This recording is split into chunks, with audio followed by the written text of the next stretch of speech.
Tuo on hyvä laite näillä helteillä. Täällä on ihan viileitä. Velkkaritkin viihtyy täällä. Ei ole liian kuuma.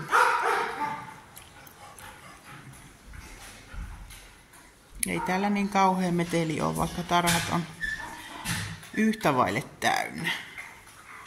13 paikkaa. Niin, aika kuuma ulkona, niin koirat viihtyy nyt sisällä tänne. Sisällä vähän viileämmässä viihytään tänään.